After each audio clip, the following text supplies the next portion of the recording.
And now for the news in detail. Prime Minister Narendra Modi has distributed about 51,000 appointment letters to newly inducted recruits today under Rozgar Mela through video conferencing. Speaking on the occasion today, Modi said Rozgar Mela stands as the government's dedicated effort to empower young individuals and strengthen their active engagement in the country's development.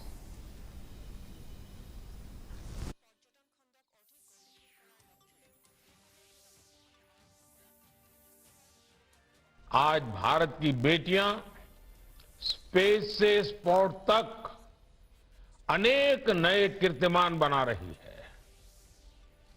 मुझे नारी शक्ति की इस सफलता पर बहुत बहुत गौरव होता है। सरकार की नीति भी यही है कि नारी शक्ति के लिए नए नए द्वार खोल दे जाएं। हमारी बेटियां अब देश के सशस्त्र बलों में कमीशन लेकर राष्ट्र सेवा के रास्ते पर आगे बढ़ रही हैं।